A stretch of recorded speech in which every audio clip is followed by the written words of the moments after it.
She stood before me, arms folded, her voice cutting through the silence like broken glass. "The privilege is over," she said, cold and decisive. "From now on, we'll keep separate budgets." Her tone was clinical, less like a wife speaking to her husband, and more like a CEO firing an underperforming employee. I didn't argue. I only smiled and nodded. She thought I was giving in.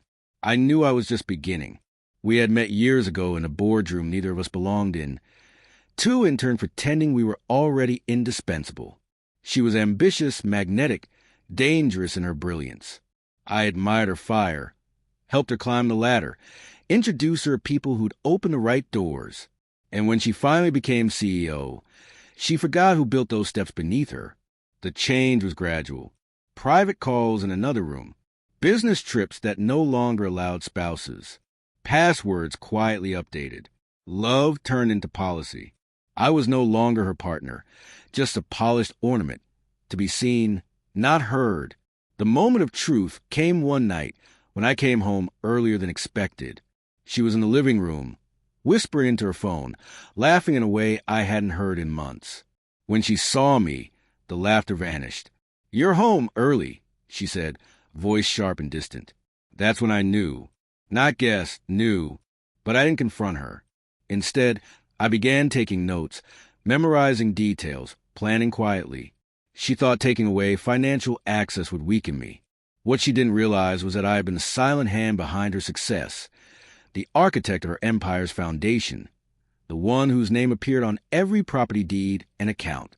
So while she spoke of separate budgets, I began separating her assets, slowly, carefully, legally, transfers that appeared routine, small changes to ownership documents, revisions in company filings.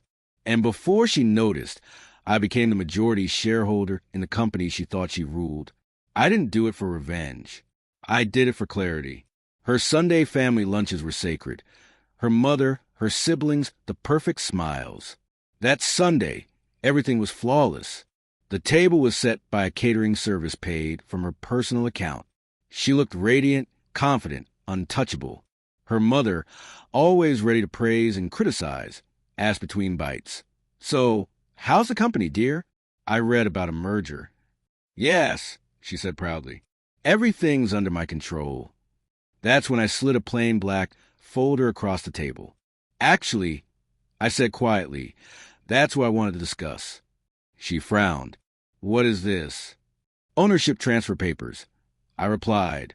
"The company, our company, has a new majority shareholder." Her hand froze midair. Her mother stared, confused. "You're joking," my wife whispered. "You should read before signing documents," I said calmly, "especially the ones you authorized 3 months ago."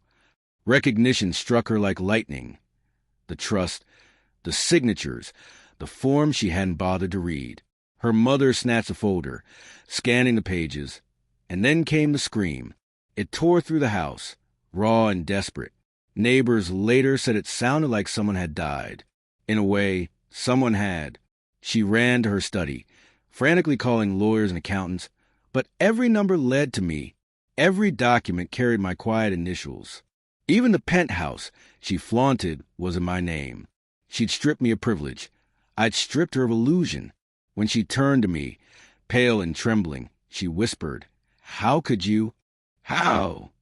I echoed. "You wanted separate lives. Now you have one." Her mother's face twisted with disbelief as she realized what had happened. My wife sank into her chair, the weight of it all breaking her composure, not from financial loss, but from humiliation.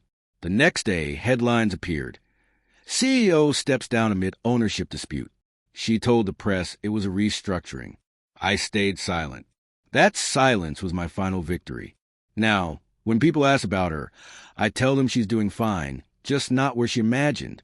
The company thrives under real leadership. My budget is still separate, just as she wanted.